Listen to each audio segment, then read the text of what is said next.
कृषि न्यूज़ के सभी दर्शकों का मैं पुनः स्वागत करता हूं। अभी हम लोग जो है रबी की फसल में जो दलहनी फसल अभी बोई जाने वाली है, जिसमें कि मसूर जो है बहुतायत मात्रा में बोई जाती है, तो इसमें हमको किस तरह से खेती करना चाहिए जिससे हमको अच्छा उत्पादन प्राप्त हो सके। तो खेत की तैयारी से चर्चा करते हैं। इसमें खेत की तैयारी करते समय मिट्टी पलटने वाले जो हल होते हैं, उससे अच्छे से मिट्टी को पलट के मृदा को अच्छे से भुरभुरा बना लेना चाहिए। और एक बात का विशेष ध्यान दें कि जिस खेत में हमको मसूर की खेती करनी है, उसमें जल निकास का अच्छा साधन होना चाहिए। अगर किसी कारणवश से पानी आ जाता है या बरसात हो जाती है, तो जल अगर जल्दी से जल्दी निकल जाए तो अच्छा रहता है। नहीं तो हमारी फसलें, जैसे मसूर की फसल है, बहुत सेंसिटिव क्रॉप होती है, इसमें सड़न और जो है उठा रोग लगने की संभावना होती है। तो खेत का चयन बहुत ही सावधानी पूर्वक करें। उसके बाद हम बात करते हैं जो हमारी जलवायु है, जो हमारा क्षेत्र है जिस अंतर्गत आता है, तो वहाँ के लिए कौन सी प्रजातियाँ जो है रिकमेंडेशन में आती है, उन्हीं प्रजातियों का जो है अपने खेतों में उसकी बुआई करें।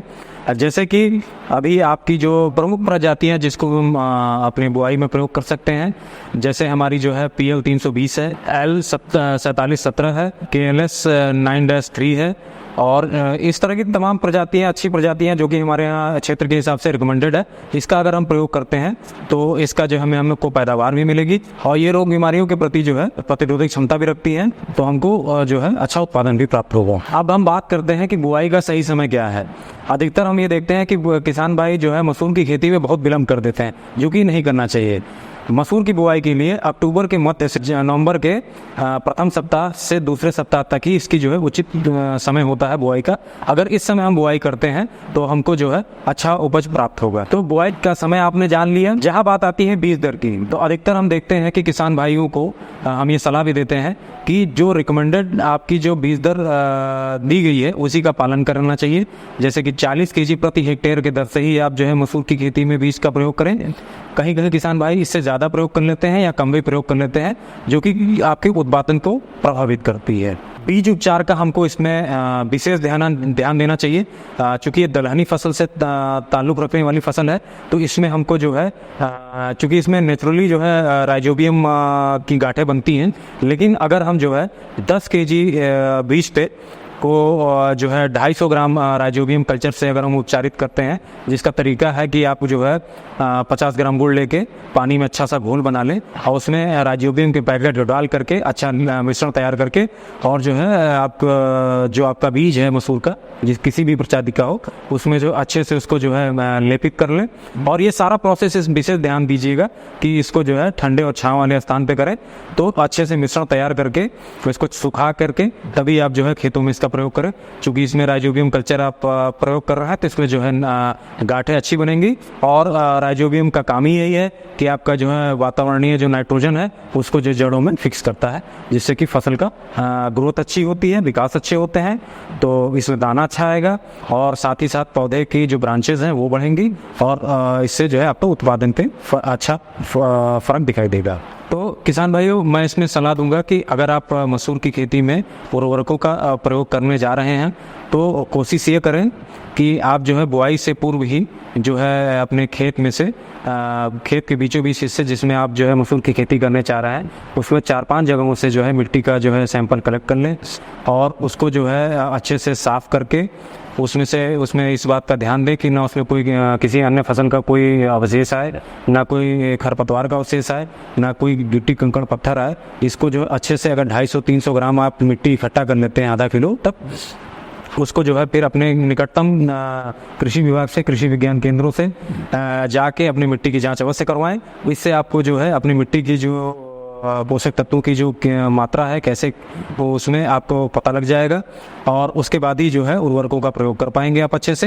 अगर आपने नहीं भी कराया है, तो जो हमारी रिकमेंडेड डोज ऑफ फर्टिलाइज़र है, उसमें आप जो है 20 kg नाइट्रोजन और 60 kg फास्फोरस और 40 kg प्रति हेक्टेयर की दर से पोटेशियम का प्रयोग करें। और इसमें जो है फास्फोरस और पोटास की मात्रा जो है बुआई करते समय, बुआई के लिए जब खेत तैयार कर रहे होते हैं, उसमें इसकी पूरी मात्रा को अवश्य ही खेत में मिला देना चाहिए और तब इसमें जो है बुआई करें। और बुआई करते समय जो है अधिकतर किसान भाई ये गलती करते हैं कि वो खाद और बीज एक ही साथ मिला लेते हैं और बुआई करना शुरू कर देते हैं, जिसमें बीज कहीं कहीं नीचे बैठ जाता है और फसल जो आपकी रासायनिक उर्वरक वो ऊपर रह जाते हैं। तो उसका प्रयोग उन रासायनिक उर्वरकों का प्रयोग फसल अच्छे से नहीं कर पाता है। इसलिए हमेशा इस बात का ध्यान दीजिएगा, मैं पुनः कह रहा हूँ कि खाद नीचे बीज ऊपर। तो इस तरह से आप रासायनिक उर्वरकों का प्रयोग कर सकते हैं। और बुआई जब बीजों का हम बुआई कर रहे हो तो ज़्यादातर किसान भाई छिड़काव विधि से ही बुआई करते हैं, लेकिन अगर वो जो है लाइन में बुआई करेंगे, लाइन पंक्ति से पंक्ति दूरी अगर मेंटेन करते हुए बुआई करेंगे तो उनको जो है अन्य शस्य क्रियाओं को करने में आसानी होगी। इसलिए लाइन से लाइन की दूरी जो है 30 सेंटीमीटर रखते हुए आप बुआई करें। पुनः उसमें मैं कहूँगा उसमें जो है वो रासायनिक उर्वरकों का प्रयोग जो है पहले करें, फिर जो है बीजों का जो है प्रयोग करें। तो इस तरह से आप कर सकते हैं।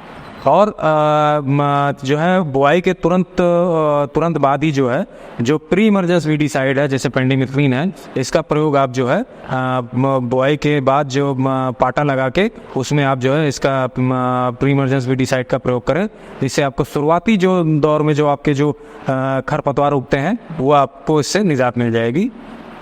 तो आपके जो पौधों का जो विकास है वो अच्छा होगा, क्योंकि अगर हम ऐसा नहीं कर पाते हैं तो खरपतवार भी उसी समय उगेंगे और हमारा पौधा भी उसी समय जर्मिनेट करेगा, उगेगा।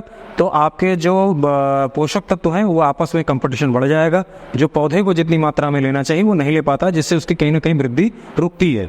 तो इससे आपकी उपज में फर्क पड़ता है। अब हम सिंचाई प्रबंधन के ऊपर बात करेंगे कि वैसे मसूर को जो है सिंचाई की इतनी आवश्यकता नहीं पड़ती है, लेकिन फिर भी उन क्षेत्रों में जहाँ पे अच्छा वाटर होल्डिंग कैपेसिटी नहीं है सॉइल का, और अगर बरसात भी नहीं हो रही है, तो बुआई के 45 से 50 दिन के अंतर पे एक हल्की जो है सिंचाई हम कर सकते हैं, जिससे कि हमारे पौधे का विकास नहीं रुकेगा। फसल सुरक्षा की बात करें तो मसूर में मुख्यतः जो है विल्ट रोग बहुत ही आमतौर पे देखा जाता है।